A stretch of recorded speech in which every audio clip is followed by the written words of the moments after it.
Well, welcome everyone. Welcome to the Slim Nations 101's podcast. I'm Slim Overton, and I'm here with a special guest. She's Dr. Dr. Karen Brace and Dr. Karen Robinson Grace, Brace. Yes. And she's here, and she's no stranger to. Well, she's been on our other podcast, the Portsmouth Coffee Talk. And when she was there, she talked about hair health and all the things you need to do to make sure you have a healthy head of hair or a healthy scalp, whatever. And it was very informative. I encourage you to go back and look at that video. You might learn some things there. But this time she's here um, to help us out on our nutrition and to talk about an upcoming event at Grove Church. And now we're going to talk about food for the mind, body, and soul. So welcome, Dr. Brace. How you doing? Thank you. Doing great. How are you? I'm doing great as well. So let's get into it. Well, first thing I wanted to say, you are a doctor of is it Nutripath? Naturopathic. Naturopath? I'm sorry. Explain what that is before we get started so people will know. So naturopathic doctors use God-given natural items, fruit, herbs, plants, vitamins, nutrition. We no harm to the body is basically our motto. So we go into all of the root causes and what we can give you to actually help you that's not medication. Okay, that's something like you touched on last time you were on when you were talking about hair health, getting to the root causes. Remember when I said root causes, it sort of fit with what we were talking about with hair.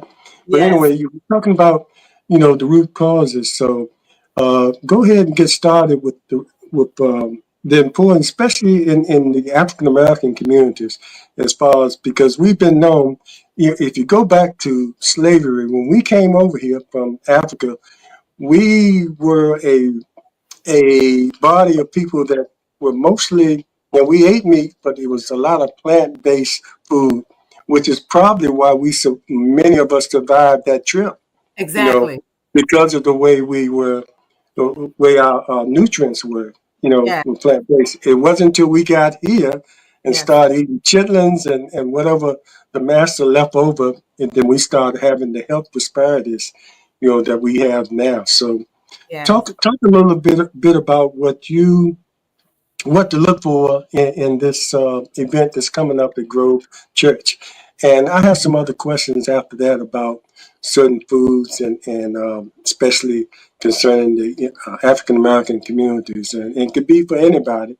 But my main concern right now is because of the health disparities and the food deserts that many of our communities uh, are faced with. Yeah. So this is going to be something, and it's getting to the point now we might have to start raising our own food. Right. It's it's a lot of interest in agriculture, and teaching us getting back to that because growing up, everybody had a garden, but we Yes. might have to get back to that. Yes. Okay, I'll I talk to them. Go ahead, Doc. I have a garden now. My husband grows a lot of food. He's from South Mm, Carolina. And it's funny you mentioned that because I was just saying I wanted to grow something inside of the house. I'm just not that bug person. So I was trying to grow in the house. And we had Dr. Keith Newby, the cardiologist, come and speak last month. Well, his wife came. And when I spoke to her about that, that's what she does. She grows food in a pod in her house. So mm. she's going to come and speak on that for our nutrition seminar next Saturday. She's going to talk about that. And I thought it was just such a great idea. I have a room that I don't use in my house, and I said this is going to be good. So I'm really looking forward to that. During the seminar itself, we're going to talk a lot about what's your vitamins, your nutrients, your minerals, all of these things. What are they doing for you? What supplements? When you don't take them, what they're not doing for you, what you're getting, the side effects that you have when you are nutrient deficient. So Mm. we're going to speak a lot about that. And I'm really excited about that because I feel like I have a lot that I can give to offer, to help people. Um, I know I'm doing an hour and a half, but it's not enough time. All of my clients already said, "Is that all?" Because it's so much, but that you can't give it all in one shot. But I'm going to get out as much as I can. Yeah, and as we talk about, I'll just bring up specifically diabetes.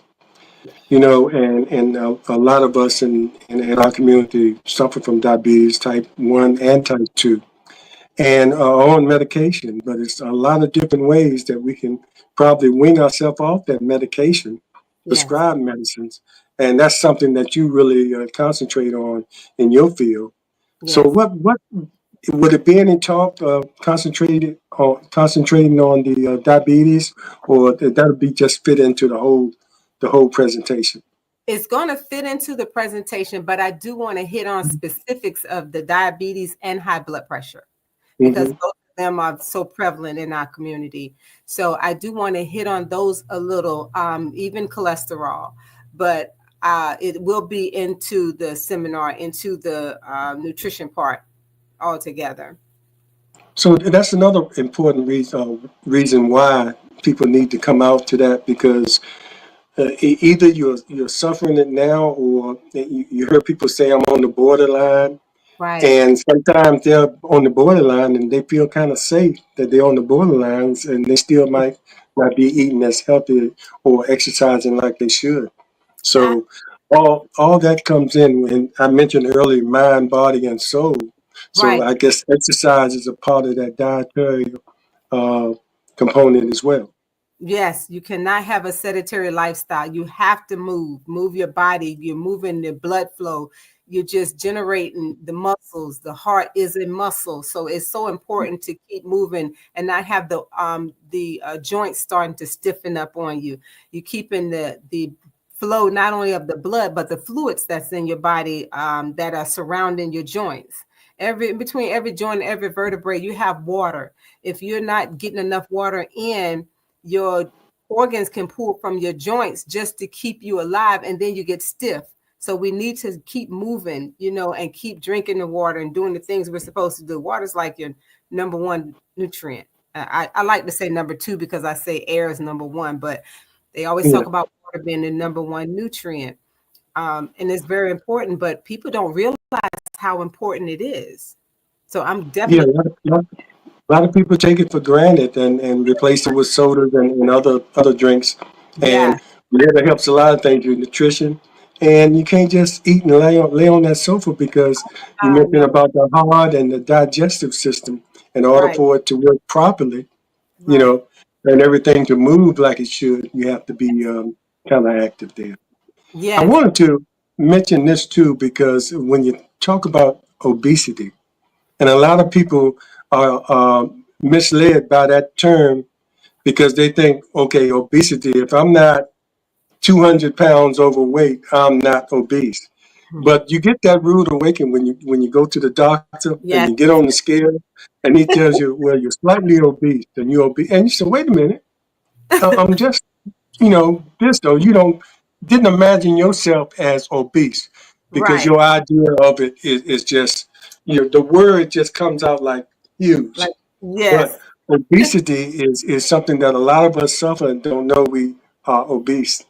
that's right. That's right. A lot of us suffered from that. And, I didn't like when some of the stars would say that they were comfortable in their body, and then later on they lose the weight because they were sick. And it's a question of you comfortable in your body, but are you comfortable being sick? No, you're Right. not. And So, don't say that to fool yourself. And then later on you're really sick and you have to lose that weight because of health problems. So I two of the stars have done that. And I'm like, I wish they would stop, saying that, because people are very impressionable and they hear it and think it's okay, but it's not. And your body can go years with a problem before it comes to a full problem. And that's how we're made. But you don't want to be old and what I want to say, not living because you right. can't. You know, what's the purpose of saying, well, my grandmother lived to be 92 and the last 20 years she was Alzheimer's or something. That's Yeah, not even, you know. or bedridden because Right, she couldn't walk or something like that. right. And and I just brought that up because I was one of those people that thought for years, obese because I was always slim. Mm, And as I got older, certain areas I'm still slim, but you get a little pot belly and things like that, and that adds a little weight. And yeah, then you look at your chart and they say, slightly obese, and say that doesn't fit me, but it does. I mean, according to the body weight and how they calculate it, you know. right, exactly. And that weight around you in that belly, that's that visceral fat. That's the dangerous fat. That's the one Yeah, that has heart disease and diabetes. That's that very dangerous one. And like you said, you could be slim everywhere else and then you'll have it there. So that's obese. yeah, yeah. I just wanted to bring that up because very seldom you see it come up. And good point you made about the people.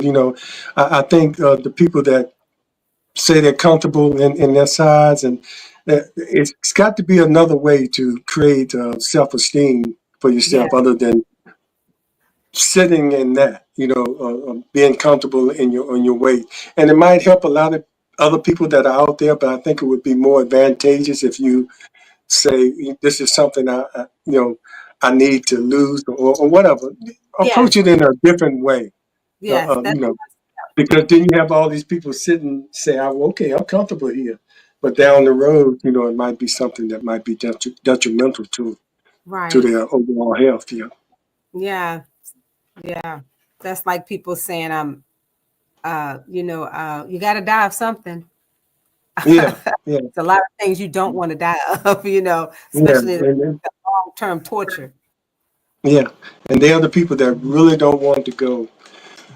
But I want to bring up now soul food. And when people, what do you think when you hear soul food? Do you automatically think pig ears, pig feet, and because Macaroni. Yeah. yeah. Now, I saw something, I read something about soul food can be looked at in a different way, when you think about the plant-based uh, component you can throw in as far as soul food. Now, or to you, I guess to you, just hearing the word soul food, you would rather take that out of the vocabulary altogether, right? Right. Because the implications, it implies pig feet and all the stuff that's bad for you. Fried chicken. Right. You're right. But it's Exactly. a good marketing too for some restaurants. Just put up their soul food, and we will flock to it because that's what we were raised on. That's what we were raised on. And this one thing I want to say about being raised on that and just changing your mindset when you're sick. That's the first thing you have to do is change your mindset in order to change your life. So you have to do that critical thinking of if I'm not changing in my health, then it's because I'm not changing something. You have to do something different, right? But most people don't want to change their food. um it really bothers me when people are still eating like the slaves ate, but yet Mm, we're able to eat they better. don't have to, right? Don't have to. That's right. And we're able to eat better, and then our health will be better. So if we would just do something different, just try something. I had a client and I said, I want you to try something different for 2 weeks. And I told her a specific way to eat for 2 weeks. And she came back and she said, I never felt this good. And after the 2 weeks, she went back to how she was eating. Well, because you hear so many people say, "Wow, I need that," because what I'm on now is so bland. I can't taste the hot sauce. I can't taste the saturated fat, and the friedness of the food and things like that. And that gets just like a bad habit, like smoking or anything else. It could Yes, be addictive to us, and we very, got to have that. And trying to change that habit after all those years, it's pretty hard. it is You know, hard. my Very my hard. daughter is vegan, and I feel so. My granddaughter is 7. I feel so. I think she's so fortunate she's growing up in that kind of eating Exactly. lifestyle. She walks around the house eating carrots, and I mean, to her, that's like candy. Yes, she And can't miss so, what she never had, right? right, right, she's not missing. Well, every once in a while she might get a sweet or something, but Mhm. her diet is, eating healthy, and she doesn't know she's eating healthy. And my daughter has a way to disguise certain things to make think she's getting a treat, but she's actually getting a healthy meal. Wow, yes, that's awesome. And the sweet part, when I want something sweet, I'm getting something vegan sweet and treat. They make vegan sweets. So they use Hmm. natural stuff, agave, beet sugar, monk fruit, um, coconut sugar. They use different things like that. She has a vegan sweet and treat is going to be there again. They were at the heart health seminar, and she has a banana pudding that she makes. It is so amazing. I couldn't believe how good. I love her maca cheesecake. It's maca Hmm. and this cheesecake, and vegans don't eat cheese, so she's made this thing perfect. So you can have the sweets and still have the little treats that you want without it being unhealthy. So how does this, so that's it's a natural sweetness to us, because I also read, if you have that sweet tooth, just go for something that's naturally sweet, but that still can not be the best thing for diabetics. Is that right? You still With have to go I'm ahead. sorry, with the diabetics, they shouldn't have high glycemic fruit. Okay, But okay. you still can have So other name a few fruits that are. watermelon, Uh oh. cantaloupe, honeydews, Uh all of the oh. melons, grapes, Uh banana. oh. Stop. I shouldn't have asked. Some things you say you don't want to know, but I should know. But I'm glad you mentioned that. But yeah, Yeah, so those things that have the natural, because I've heard people say, well, I'm not eating sugar, but I'm eating grapes and things like that. That's naturally sweet, so that's not as bad as grain sugar or pie or something like that. But it's just as bad, if you're diabetic. So that diabetic, you have to correct. take a whole different approach if you're Right. diabetic. And you what that means really is like your DNA is saying that if you feed me like your parents ate, then you're going to have the same things that your parents had.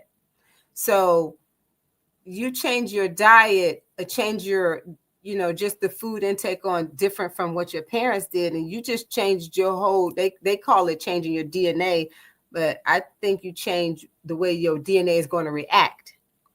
They call it epigenetics. Hmm. So, like, I don't eat like my mother, my sister, my niece. I don't eat like them. I eat differently, and you can see a difference. There's a difference, And so when I started naturopathic doctor school, my sister was my one of my case studies, and I put her on this strict way to eat, different things, trying to help her with different things. As naturopathic doctors, the government regulates us, and we can't say healing. We say we help you. And so I helped her on some things that went away after helping her. And she realized then, like, this is amazing. And it's right. It's just that just stick to it and tell me how everything worked. And she was like, this went away, that went away. Exactly. That's what I wanted. And something I forgot to do in the beginning, mention the date and the time that this event will be held at Grove Okay. Church. Now, I want Yes. to make sure we mention that a few times. Yes. It's at Mhm. Grove Church on 5910 West Norfolk Road in Portsmouth, in the Churchland area of Portsmouth. And we're going to have the nutrition seminar from 10 to 1 in the Family Life Center, which is located behind the church, where all the cars will be. Yeah. So, it's good that you're doing that because I guess you have to reach a few people at a time because when you think about the big scheme of things and all the big companies that put out all this food, I heard somebody try to make an argument the other day about if everybody starts eating healthy, then, a lot of the the economy is going to suffer That's, because it, yeah, that's nothing but the big companies that's are going right. to suffer. We just have to find a new way to uplift our economy. But having a great economy and unhealthy people is not the best way to No, it's not. exist. Exactly. It's not health Yeah, care. It's sick care. and yeah, yeah, yeah, and that's what the biggest commodity in America is, being sick. yeah. And the You're right. FDA, when I took pharmacy tech at Norfolk State, and I just took it just because I wanted to know about hair and and medication. Not, my goal was not to be a pharmacist. I just wanted the education, and I took it twice at Norfolk State. Mhm, Uh, they told us how the FDA operated, in saying that if a medication did what it said it was supposed to do, regardless of the side effects, they would pass it. Now, mhm, today, it can not do what it's supposed to do. It just, and they'll still pass it. And I read a whole article on this when five of the FDA uh, board members, the advisory board, walked out. Five of eight walked out because they passed an Alzheimer's medication, and the side effect is memory loss. mhm. So it's just The side the effects for Alzheimer's medicine is memory loss. memory loss. It was memory. On top of, okay, Yes. okay. I thought I And heard that right. yeah, so Go ahead. that they said, the advisory board said no, they would not pass it. But the FDA, the CDC, I think it was the FDA, they passed it and overrode them and passed it. So five of them walked out. And that was about, I think I want to say 2 years ago.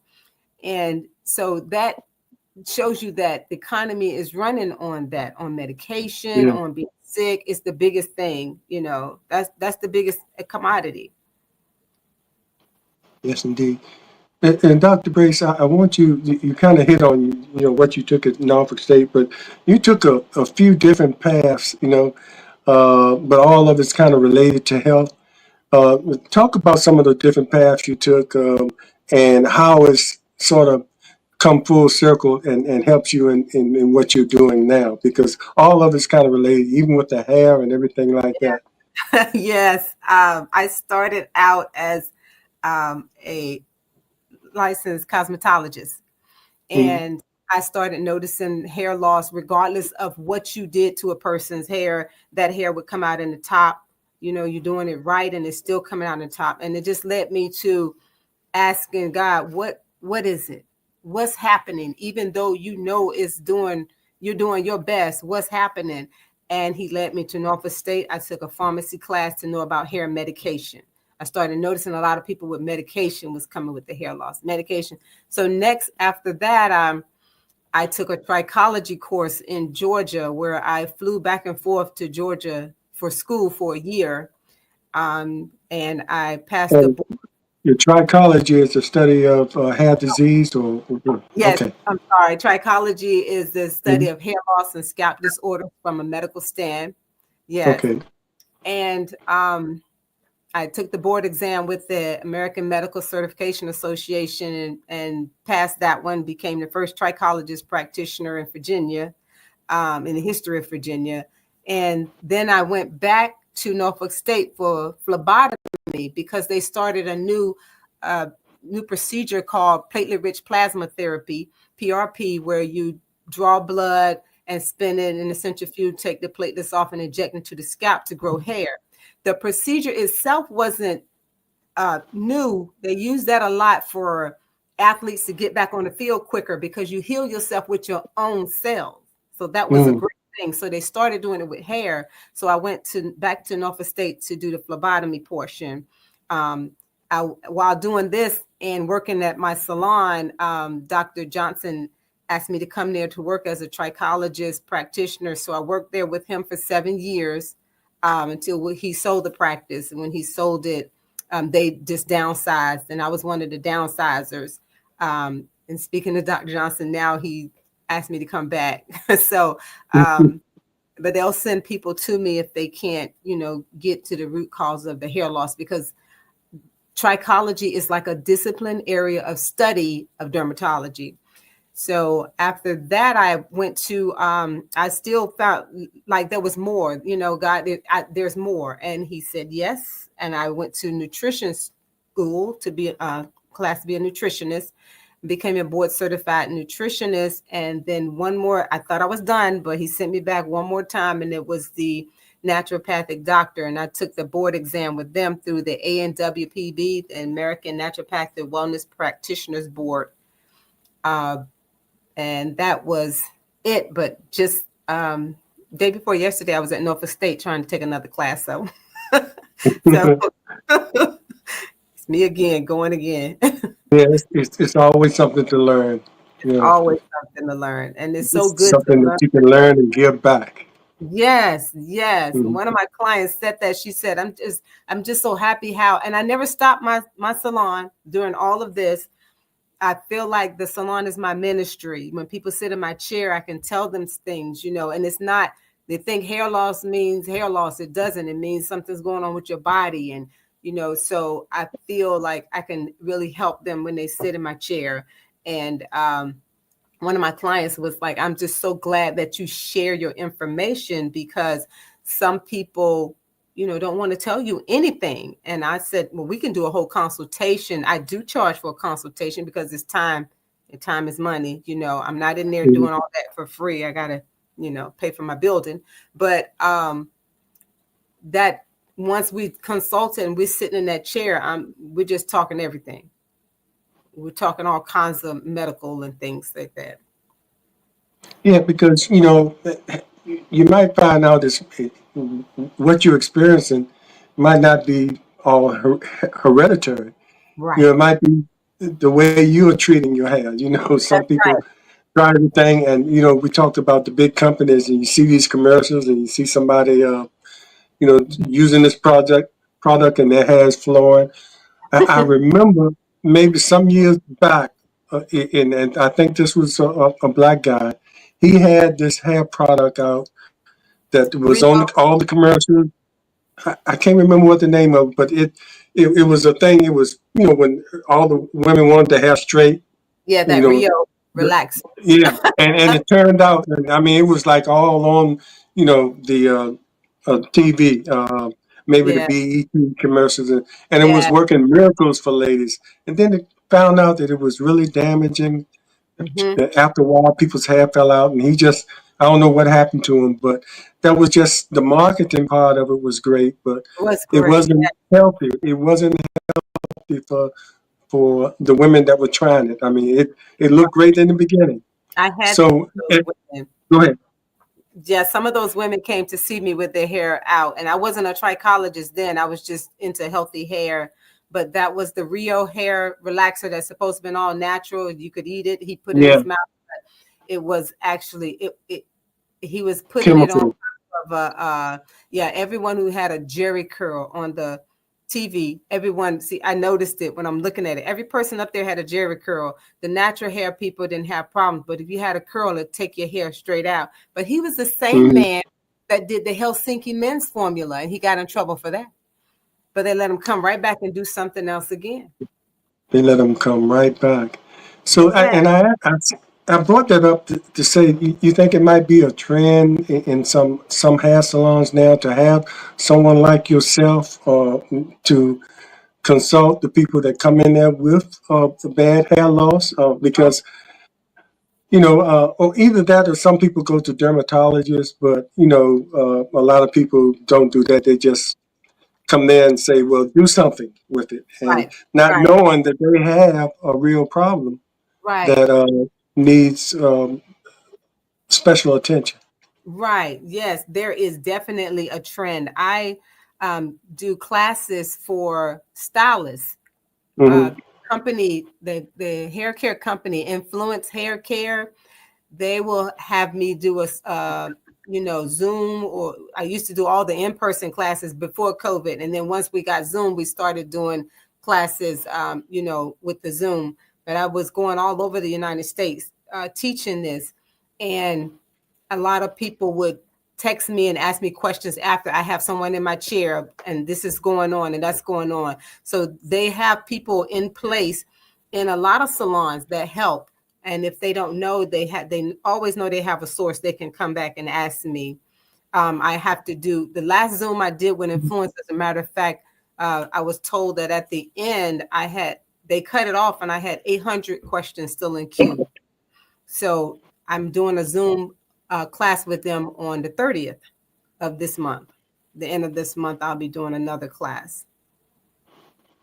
Yeah, and I hope whatever you do with your nutrition will help. We have the white black health disparities, and I guess and other people have problems too. But if you look at the numbers of how few of us it is compared in the United States compared, and how many of us are sick or have problems health wise. A lot of it's due to our nutrients or how we eat, our diet. That's right. It's just so important for us to pay attention to the opportunities like you are offering at Grove Church. Right. And hopefully, people can spread the word and be something, because I think it's something you do on a regular basis that if not at Grove, but all over, like you said, you do consulting and go back to Norfolk State Yeah. and train the people coming up to there. Is that part of the nursing program that No, you or? I don't train at Norfolk State. I Oh, train okay. I'm sorry.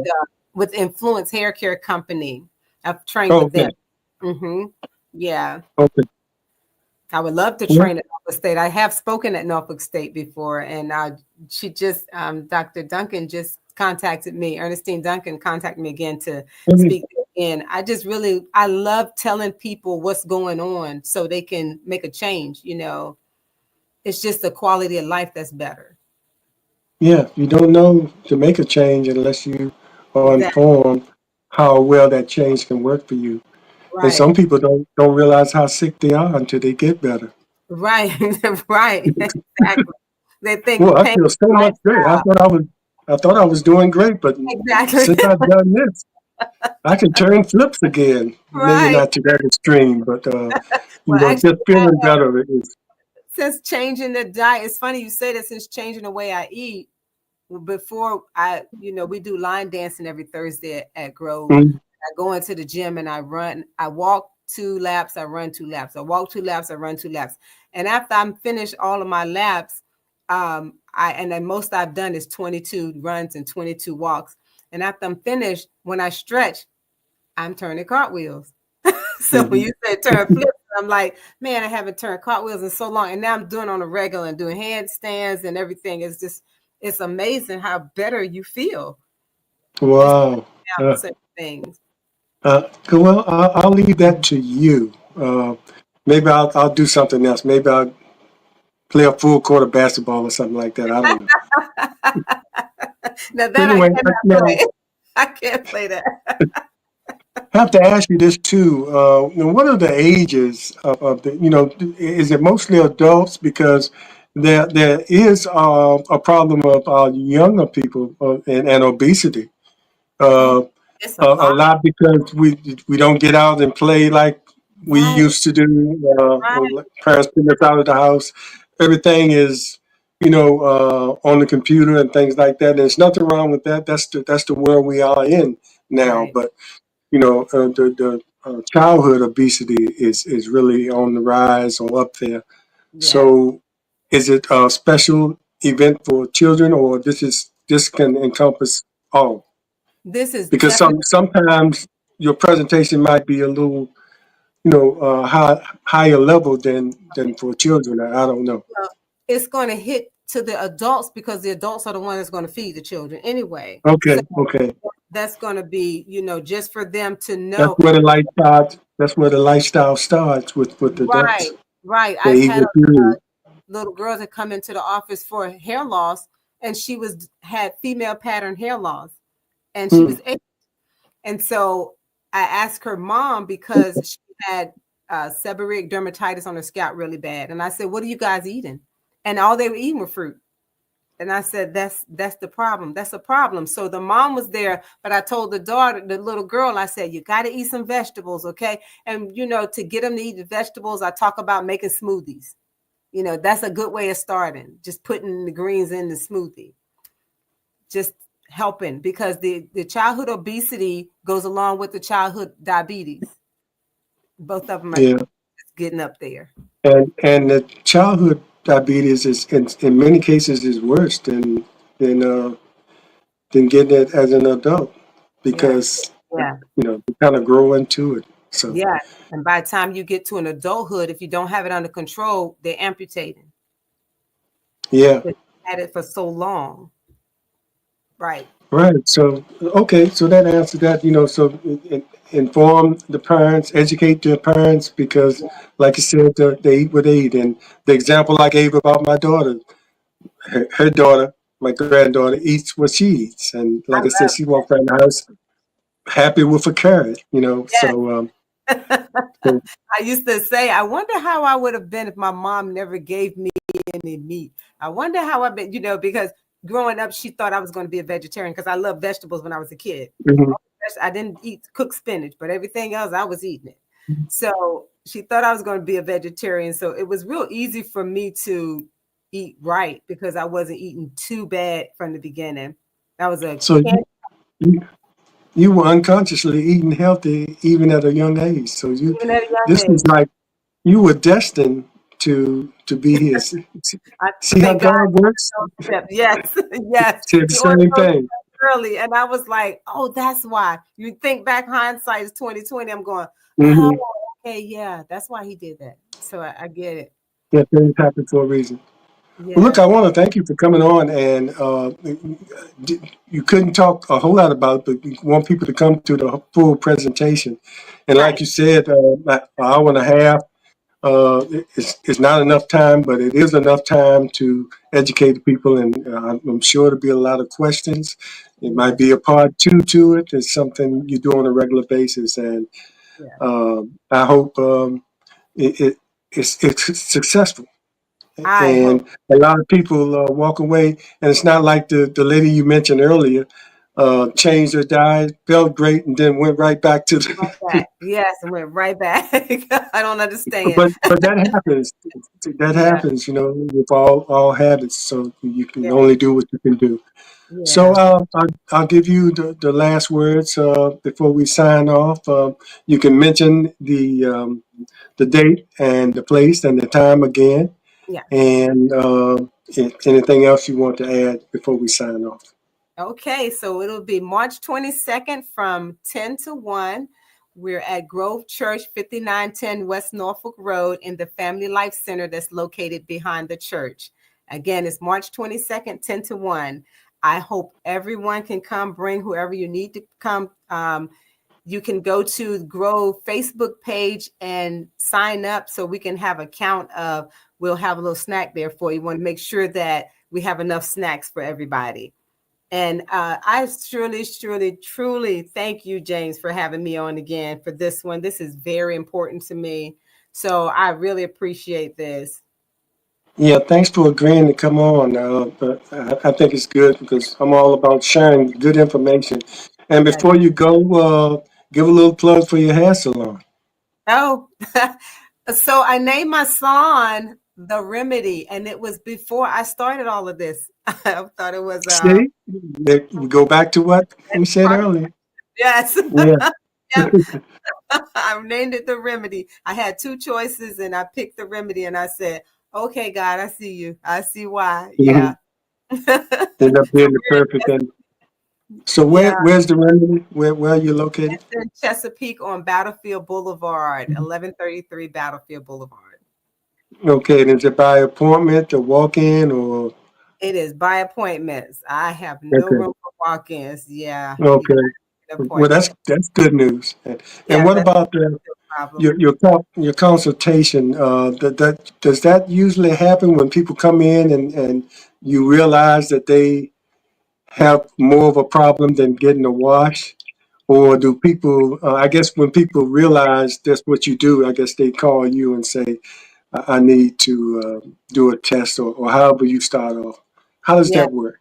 Some people do call and say, a lot of times it's a stylist that has sent a client over. Oh, okay. Sometimes it is people who've just found me. Yesterday, I did a consultation with a lady, and I did ask her, "How did you find me?" She said, "I Googled hair loss, and you popped up." And so, Oh, wow, wow. you know, when they go to schedule an appointment, it's online at Vagaro.com. So Vagaro is the site I use to schedule the appointment. So when they call, I direct them to the site. Some people come in and try to skip the consult, but the consultation is very important because I can't stand there and do your hair and concentrate on all the things that I need to ask you and tell you. And the consultation is an hour. Hmm. The doctor's consultations, Dr. Johnson told me, is 12 minutes. Mine's Yeah, is because it's very personalized. I mean, very, yes, each person that comes in there is going to get a different consultation, not unless they're twins or something like that, and they have the exactly, same thing. exactly. But And then in the consultation, if they bring their labs, the blood work, I read the labs because I want them mhm. to know. I'm going to put some labs. I had 2 clients that said, I want you to put these labs on your PowerPoint, because when I explained to them what was going on, they were floored. I want you to put this on the PowerPoint. So I'm going to have one of them on the PowerPoint and showing what the labs, what they're saying on the labs and what things mean. Well, that's a true definition of a hair salon. Not only do we do the regular things, but if you have an issue, I'm here and I'm prepared to help you out there too. But Yes. again, thanks. We appreciate you, and I want to tell everybody that's watching: make sure you go to our YouTube page and like, subscribe, and watch on Facebook.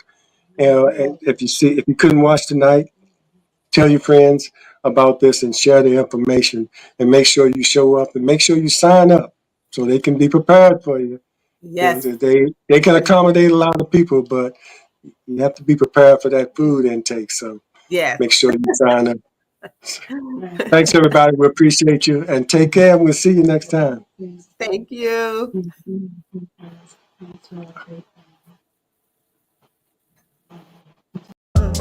It's time for us to sit down at the table and turn this chaos into something stable. For love, one on one. We will not accept defeat, not on our land, not in our streets. Getting it done. Reaching out to save the youth, letting them know